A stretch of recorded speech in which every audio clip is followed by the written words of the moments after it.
Hello, is it so hard to imagine a world without paper? Well, it's happening right before our very eyes. Utility bills once graced the postbox have now become email bills. Photocopies of presentations or notes have become PDFs on Padlets. The list goes on. But what about the very essence of business, the contract? And I quote their slogan, every day someone signs something that means everything. Well, today, we are going to go drilling into DocuSign, a tech company who went public back in April 2018 and whose stock, I believe, has reached a critical level where the long-term upside potential is starting to outweigh the current risk of further downside. What is DocuSign and what do they do? And is now a good time as any to start acquiring this stock? Stay tuned for this and more.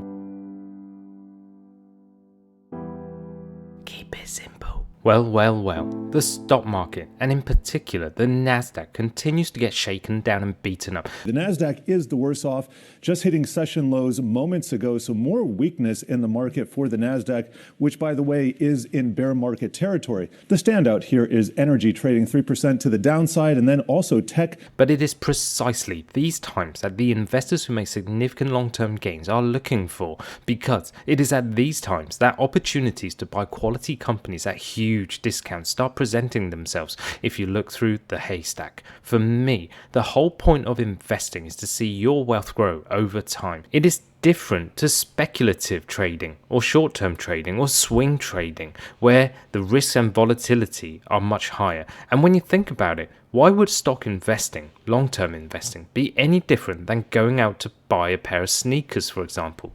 I, for one, will only look at the sneakers on sale. So, for stock investing, shouldn't you also be looking to buy stocks that you believe in that are on sale right now? Okay, so who are DocuSign and what do they do? Docu is their ticker, and trading on the Nasdaq means they are a victim to over a year-long drought which has seen these high-flying tech stocks get totally crushed and demolished after what some would say as an almighty rise following the COVID-19 pandemic which hit in 2020. DocuSign followed the exact same trend and went from $70 all the way to a high of around $310 last year, effectively 4.4xing within a year and a half, before giving all those gains back in slightly over 6 months, and today is trading right back around the $70 mark. Holy shit, they have literally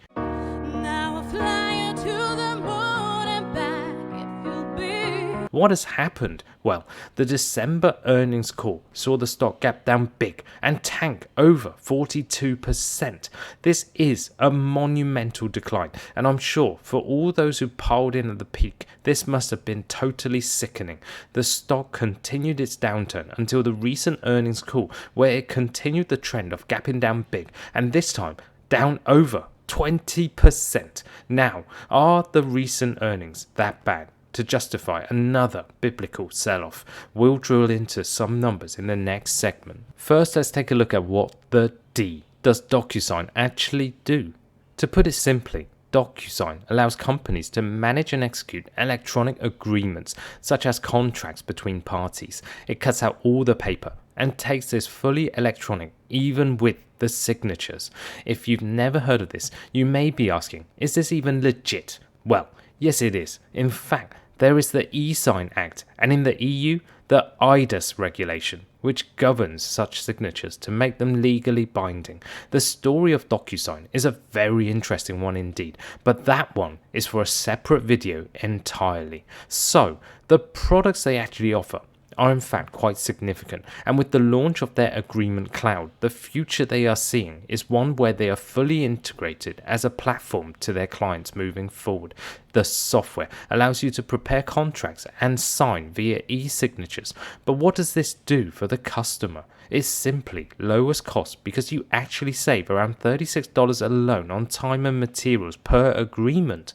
If done in the traditional print and paper, you also get an 80% faster turnaround time, and it elevates the customer experience. This all points to customer satisfaction and customer engagement. So some of the questions for me are, is this whole thing new and tech bubble gimmicky? And is it bound to burst? Well, I don't think so. Look at this. They have over 1 million organizations using DocuSign right now. Some of their clients include huge companies such as T-Mobile, Unilever, Apple, Visa, Facebook, and the list goes on. These are no small chickens. Okay, so numbers. On face value, they seem to be extraordinary numbers. Total revenues grew 45% year over year, with subscription revenues forming 97% of the contribution. This is big, and the subscription business model is well known to bring in more revenues long term, and it tells you one thing, which is their customer retention focus must be very strong. Even quarter over quarter, we are seeing an upward trend forming. Their total customers is showing a 41% CAGR, which is a phenomenal growth rate over the last 5-year period. Their reported net retention rate is 119%, which for a SaaS software as a service business, net retention of over 100% is a growth indicator.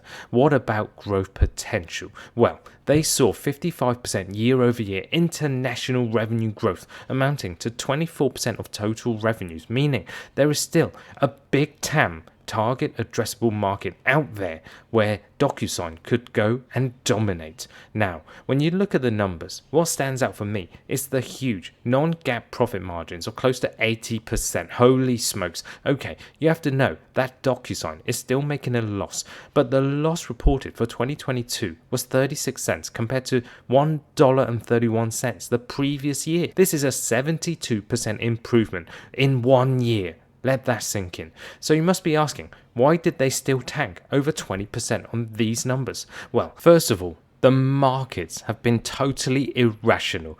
It all stems to the dark pool numbers, which we can all clearly see. And it may well be the forward guidance was just not well received on Wall Street. The fact that they are continuing to make a loss, and or even how they said they do expect subscription revenue growth to slow down, or even the wider market downturn effect, together with the Russia-Ukraine war and the COVID lockdown and the COVID resurgence in the world recently with the Omicron variant. Who knows? There's just too many factors in play right now. So why is DocuSign at current price becoming a very interesting situation for me? Well, look at the shares outstanding. For a company with a market cap of $22 billion, you may expect a large float, but the float is a mere 195 million shares. Why is this significant? It's because 77% of this is held by the institutions, the big dogs, and only 2% by the insiders. However, this means effectively there is only around 20% of the float left. Then you factor in the short on float, which is currently at 5%. Then we are left with a tiny 15% float. Do those kind of numbers add up? Hell no. And just like most other tech stocks have taken horrible beatings, the short volume ratio on the dark pools is through the roof. On last Friday, it went up to 60%, and yesterday it was at 54%. This is actually insanity right there. Is there no regulator in sight? Well, the more cold a spring gets, the more explosive it is when it is unleashed. If, like me, you have had enough of these dark pools, then why not think about opening and switching to interactive brokers who do not engage in payment for order flow, period. This on top of their superb trader workstation platform and zero holding fees means you can safely park your long-term investments with peace of mind. If you have never heard of interactive brokers, then please click the link right here or in the description below. To summarize, in times of market corrections, sell-offs, or uncertainty, it is a confirmed fact that these are the times when savvy investors accumulate stock, for when the tide turns, their portfolios will grow exponentially.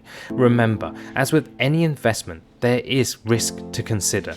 The way I look at things right now is to think like a long-term investor and find companies that I believe will still be here, will still be relevant, and will still be growing in the next 3 years. DocuSign, for me, ticks all those boxes and then some, regardless of its current valuation or its less than expected forward-looking guidance. I believe that digital contracts will continue to eat up market share as human society clearly moves towards a more distance working and, more importantly, electronic documentation system. This has been a very short drill, but I hope it has given you a platform to drill deeper into the stock and gauge its plausibility. I would love to hear your thoughts on where you think DocuSign is going in 2022, so do leave me a comment down below. Thanks for watching, and please do take this drill with precaution and always do your own DD. If you found this video informative, then do me a simple favor and consider subscribing to my channel so you get a pop-up when a new video is uploaded. I am a simple trader. I try to keep this simple, and will simply see you in the next one.